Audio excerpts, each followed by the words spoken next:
Hello everyone. So I'm back to share with you some really amazing homeschool resources. I said in the last video that I made for homeschool that if you've decided to do this, then there are so many resources out there that it just makes it so easy. So you can really enjoy yourself and you don't have to conform to typical lesson plans. Okay, and that's what I want to talk about today. And I actually came upon these resources because I was looking for a social studies. Actually, I wasn't. I asked my oldest what he wanted to talk about regarding social studies. And he said, well, Mom, social studies is always about stuff in history, you know? And I said, well, history is absolutely about things in history, but social studies doesn't have to be that. But when I went on some of the resources that I showed you last time, a lot of the social studies was about stuff that happened decades and centuries ago. Okay, so he was largely correct. So what I did was I got my Google on, okay, and I found some really amazing current social studies topics. So I want to share that with you, the one I found, and from that one I found, I went even further to find more. So I'm going to share some really exciting, interesting, meaningful to your child resources for your homeschool curriculum. Okay, I'm going to share my screen with you.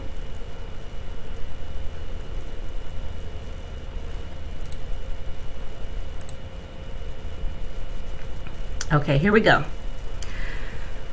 The New York Times has a learning network. This is the first resource I found, and it's absolutely awesome. Okay, they've actually created lessons for you using these current events, and they have all kinds of tools here, quizzes on vocabulary, science and math.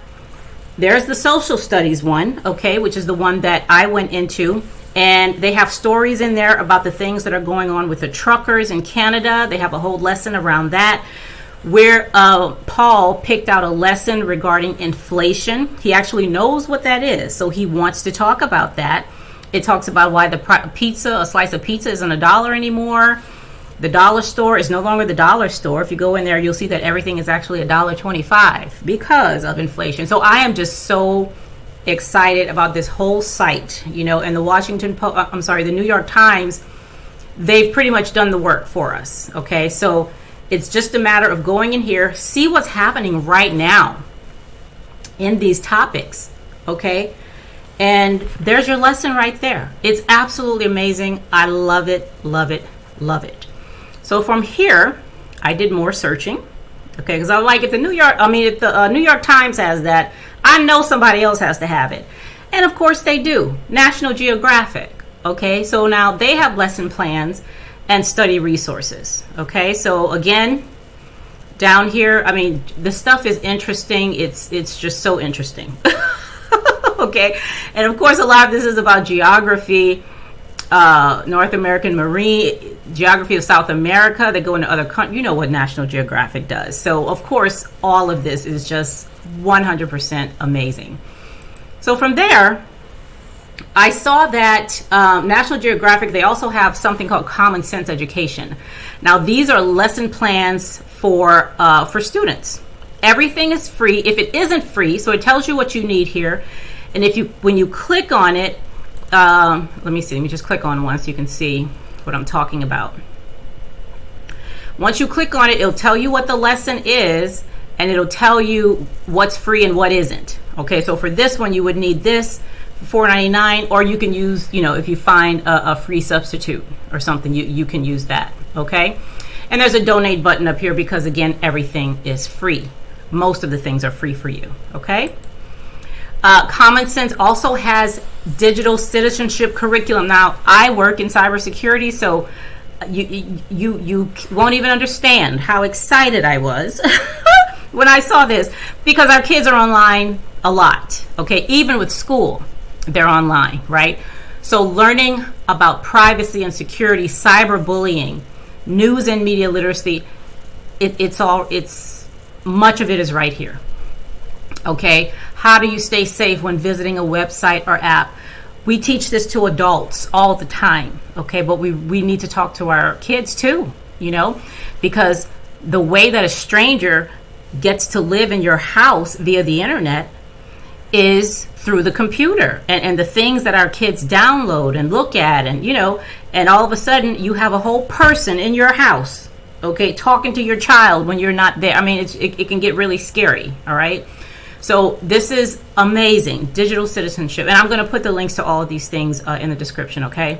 Of course, PBS, all right? This is the absolute go-to. So they have curricula for grades 6 through 12. Again, current events, look at the date, current events, daily news lessons, all right? There's stuff in here for STEM, which is amazing, civics, social studies.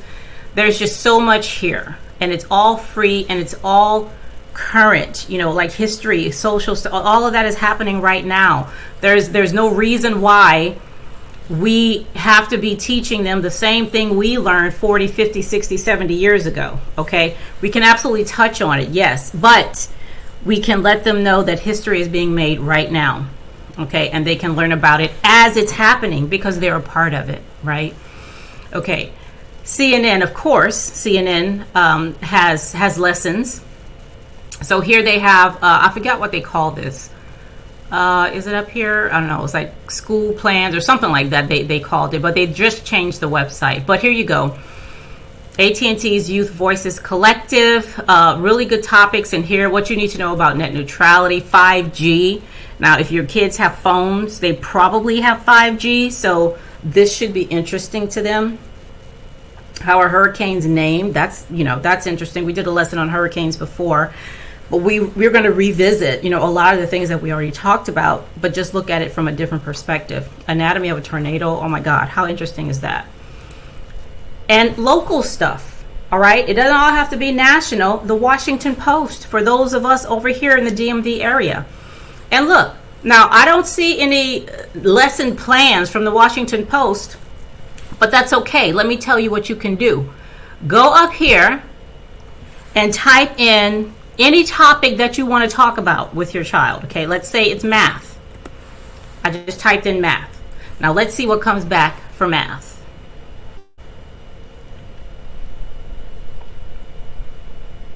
It's working. It's coming. Okay, here we have some stories that have something to do with math and numbers. Obama's UN speech was very different from everyone else's. Okay, look at that. That's a whole math lesson right there. All right, because they're using statistics and things in there. What else do they have here? Big education changes. Blew the big exam. Forget about taking it at home to figure out why. Lottery admissions. Of course, I'm sure you have math in there, and there's a lot of stuff. So type in what you want to do, be it civics or multiplication, like whatever it is. Okay. And then you can sort it here. If you want older stories, more recent stories, whatever, I got 265,000 plus results related to math. All right.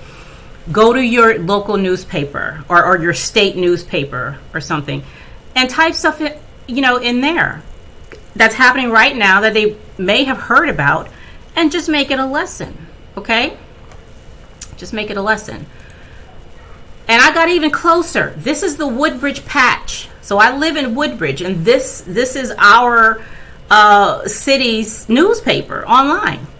Get yourself a subscription to this and see what's happening right here in your city, okay? And which topic can you use as the focal point of a lesson?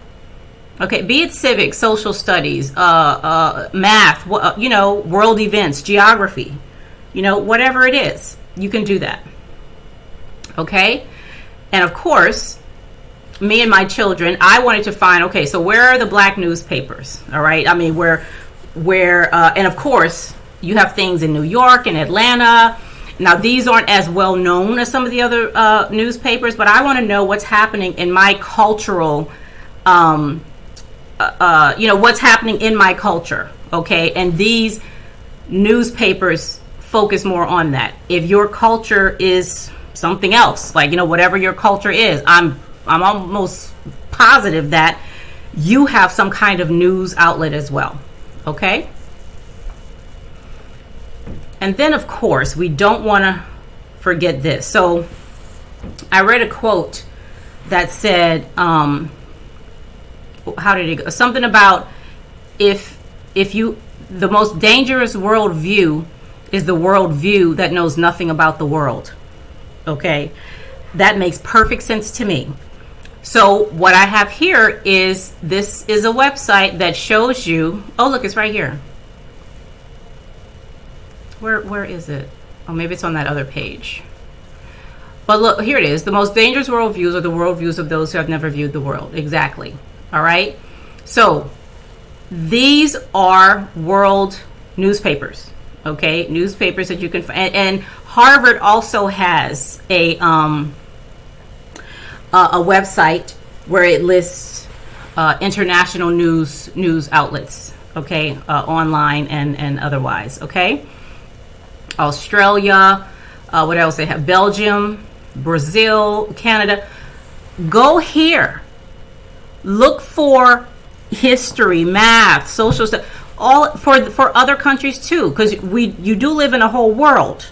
All right, we kind of forget, right? Because we either block out what's going on, we don't care about what else is going on, but it impacts us in some way. All right, so incorporating this. And it doesn't have to be a world history lesson, okay? It can be a math lesson. You know what I'm saying?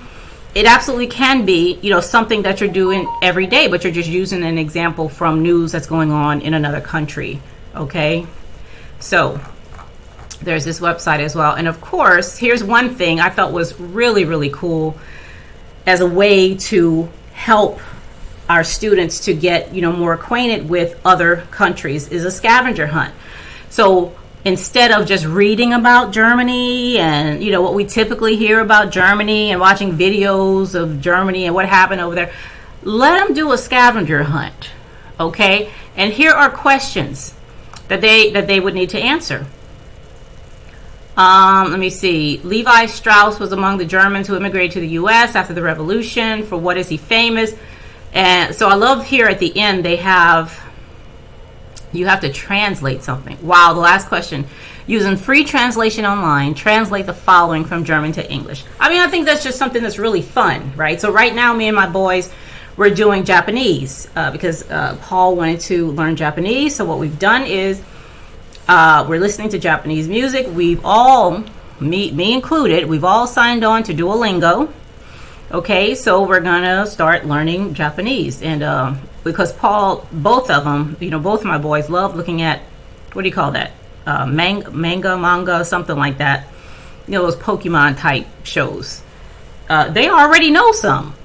Okay, Paul, he breezed right through the first 2 lessons in Duolingo for Japanese. So, all right, so those are the resources. That's what I wanted to show you. All of this stuff is amazing. It's wonderful. I love it. I had to share it, okay?